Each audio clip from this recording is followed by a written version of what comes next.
হরে কৃষ্ণ হরি বল। আজকের এই নিত্য নবদ্বীপ মাঝে আগত সাধু গুরু বৈষ্ণব গৌর ভক্ত মণ্ডলী যারা অতি কষ্টে বসে ভগবানের অপ্রাকৃত লীলা মাধুরীমা আস্বাদন করছে, সকলের শ্রীপাদ পদমূলে ভক্তি প্রীতি জানাই লীলায় প্রবেশ করব। আমার অনেক ভুল ত্রুটি থাকবে, ভাষার ব্যতিক্রম হবে, রসভাস হবে, আপনারা সবাই ক্ষমার দৃষ্টিতে দেখবেন। হরে কৃষ্ণ।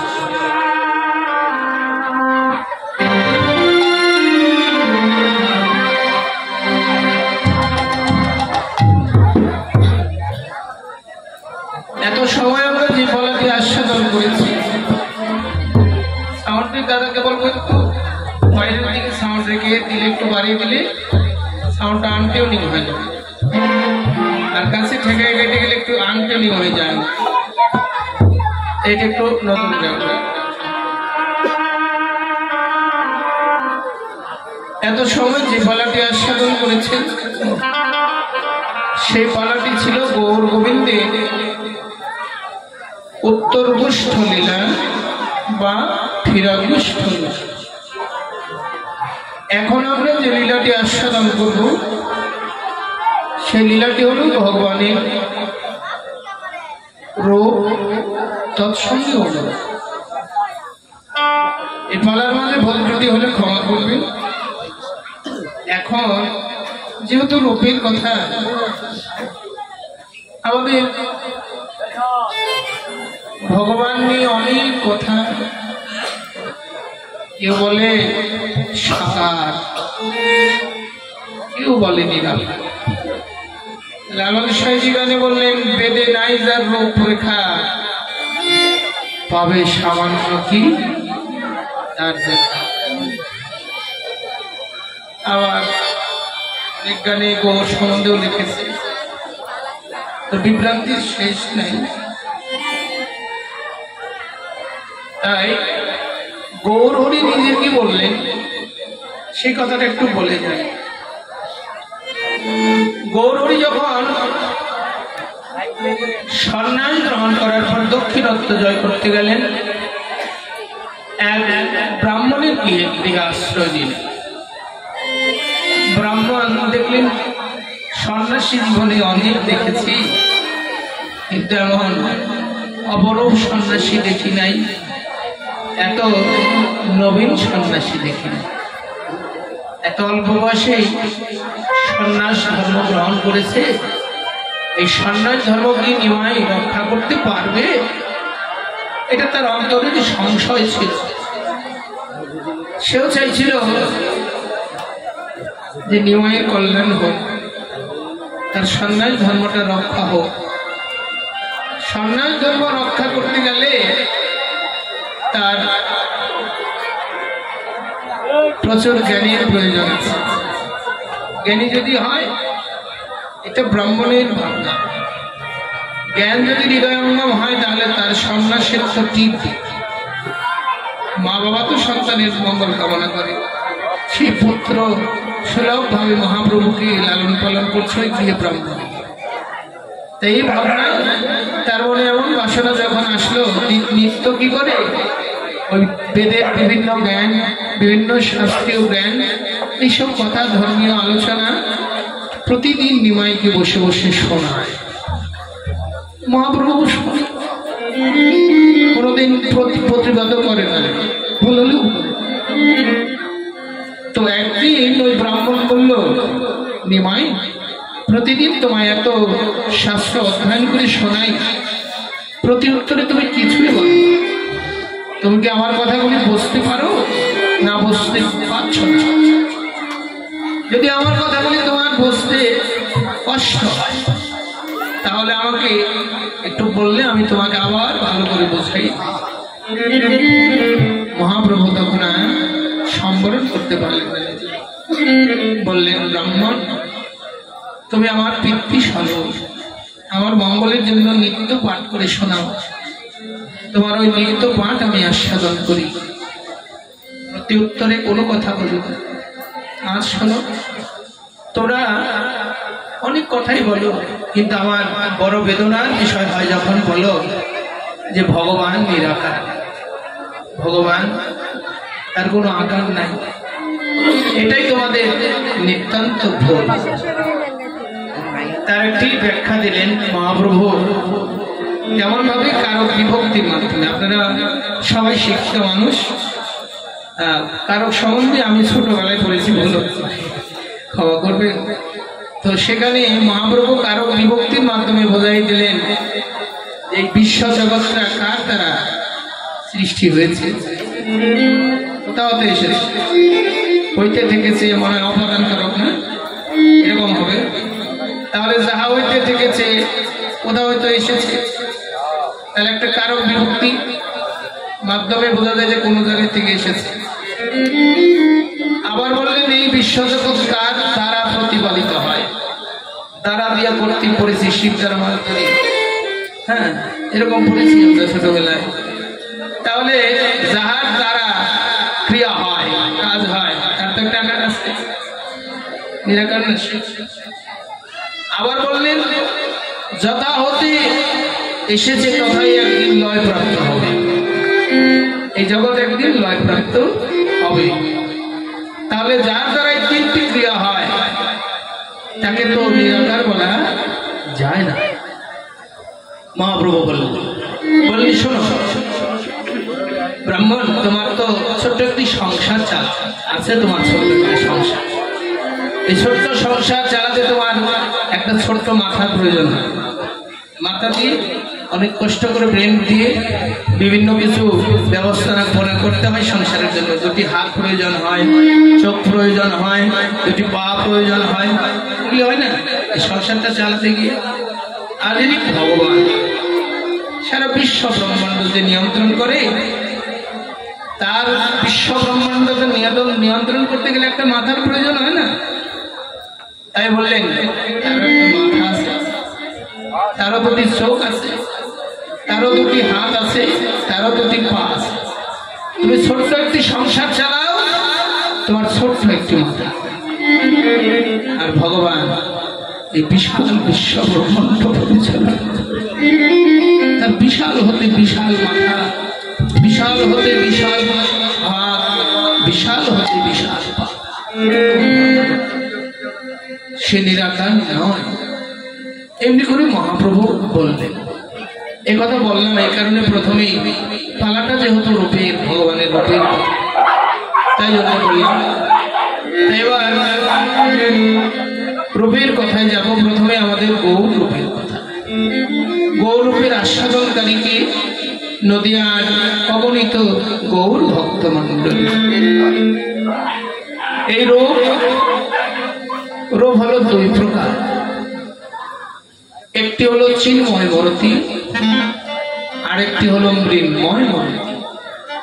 মৃন্ময় বলতে মাটির গড়া দেহ। এই যে আমাদের দেহটা বাবা, সবার দেহটা মাটির গড়া, পঞ্চভূতে গড়া, তৃতীয় ভূতে মরুদ্ভ, তাই না, আতাতস পাত নোর, এগুলি। এই যে মাটির দেহ, পঞ্চতত্ত্বে গড়া দেহ। একটা গান গাইলেন পরীক্ষিত পালা, মাটির দেহ মাটি হবে, পুরে হবে ছাই।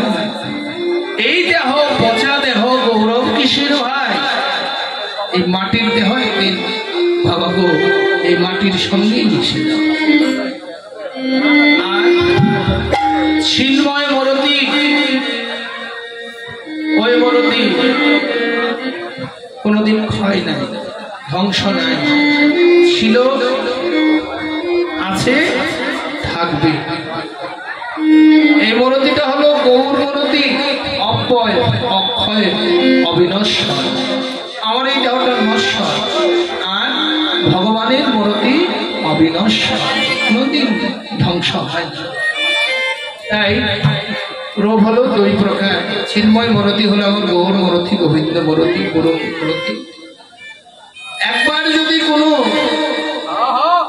রসিক জনা, প্রেমিক জনা, তার আপন আপন ভজনের নয়নেই হোক আর সাধুগুরু বৈষ্ণবের করুণা কৃপা গুণেই হোক আমার ভজনের মরতি, ভাবনার মরতি, ভালোবাসার মরতি, গৌর মরতি গুরু কৃপা গুণে একবার যদি নয়নের করে দর্শন করে সে আর কোনোদিন কোনো কালে কোনো রূপের মহিমায় ভুলে থাকতে পারে না।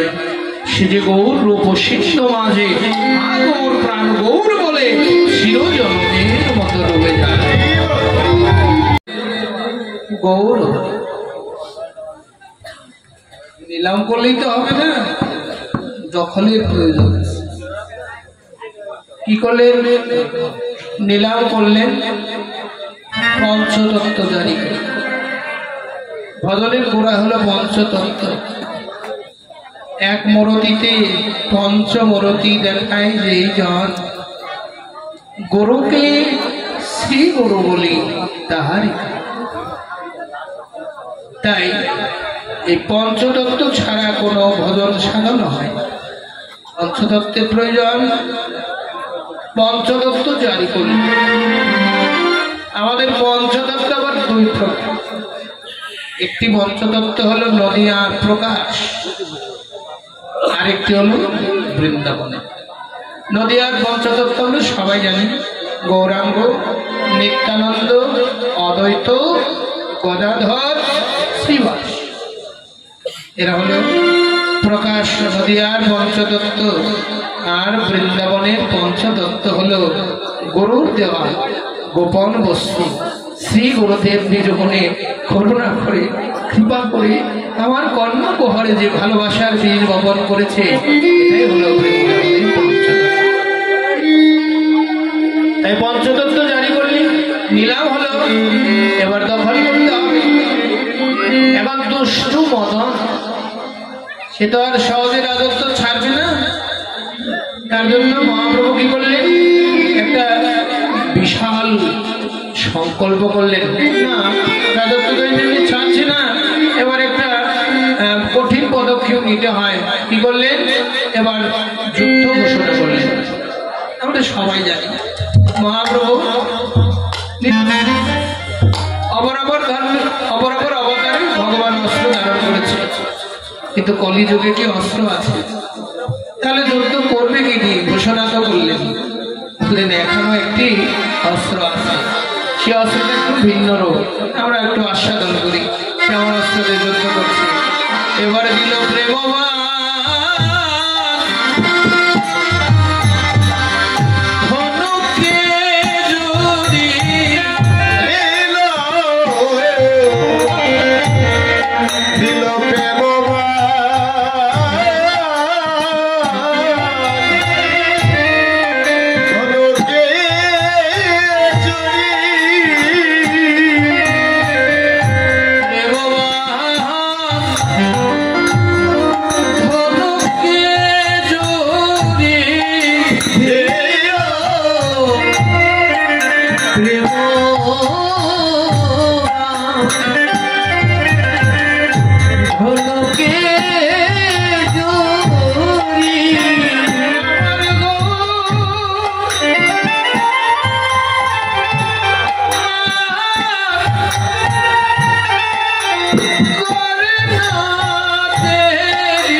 তুমি রাজ্য